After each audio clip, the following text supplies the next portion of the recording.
There's this pressure in the homeschool community, especially among Christian homeschool moms of littles, that you need to start the day off strong. And if you don't, you've somehow already failed.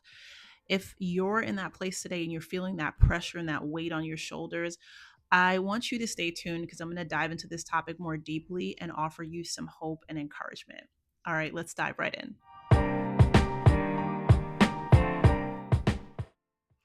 Okay, let's talk about this pressure to start the day off strong and where it comes from. Oftentimes, in certain homeschool spaces, especially Christian homeschool spaces, you'll hear things like, you need to start the day with the Lord, start the day in worship and word and in prayer and spend time with Jesus. You need to, read a devotional or, have that quiet time in the morning and then set the tone for your home and prepare for morning time. And these things need to be done first. First things first. It has to be done first. You got to start the day strong, right? Or else you've already failed. And when you quietly attach strength to faithfulness and consistency, that looks like, well, you need to do all of that plus have a morning basket with curated book titles ready to go, ready to read, have all of your narrations and copy work and whatever else activities, quiet time activities, and maybe your morning activities ready to go, and that basket that just has morning time stuff for kids to do ready out at the table, and then breakfast is ready and it's wholesome and it's got to be healthy.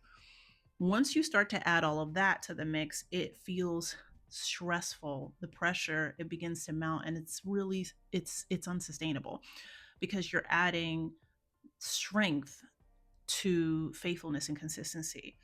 And so it just simply adds unnecessary pressure that none of us need. And God does not expect us to do that every single day, to start off strong like that every day, because there's seasons when we simply do not have the strength.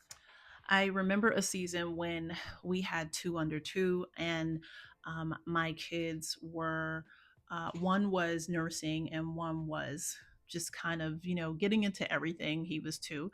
And he was just kind of like moseying around the house and getting into stuff and making stuff. And he was kind of still slow moving, wasn't really a runner yet. So I would get up and it would take me about an hour just to get out of bed, wash up, take a shower, and nurse my baby.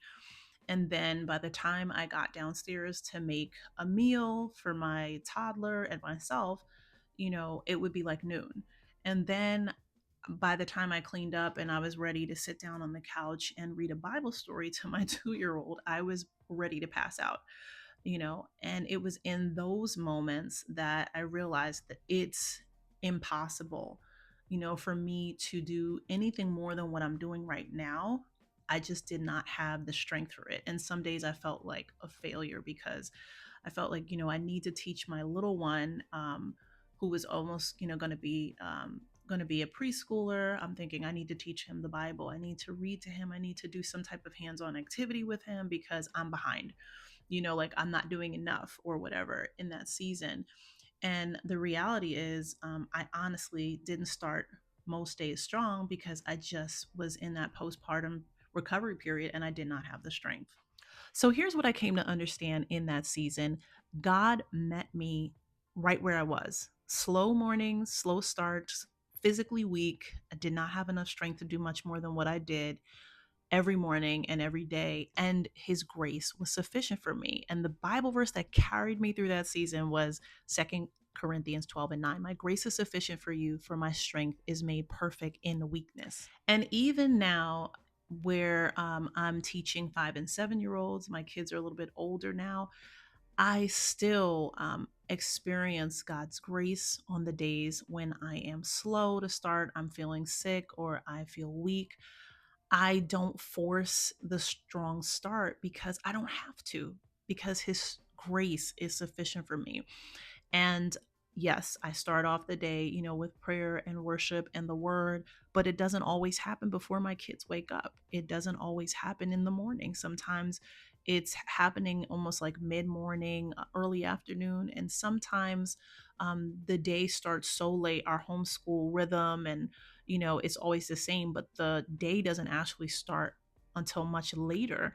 And that's okay, because in those times, I do not have to start strong. And I can start off slow and weak, and God will meet me where I am. And that is so encouraging, because He's not measuring my faithfulness or consistency by my physical strength or my ability to focus or my ability to do anything. He's measuring my faithfulness and consistency by the posture of my heart, which is, Lord, here's what I have, and I need you to take that and I need you to make it enough. And that's exactly what He does. So here's some good news. God is not measuring your faithfulness as a mother or a homeschool mom of littles by your physical strength or your, focus or energy levels. He is looking at the posture of your heart. That's it. So if you're feeling tired, weak, slow, or sick, and your days are starting off slow and weak, it's okay, because He's measuring your faithfulness based on the posture of your heart. Are you waking up in the morning relying on Him? Are you looking to Him for all of your needs? That's what He's looking at. So be encouraged. I pray that this video blessed you. I pray that, some of that weight rolls off your shoulders. And if you were blessed by this video, please give it a thumbs up, subscribe, share with another mom, and I will see you in the next one. God bless.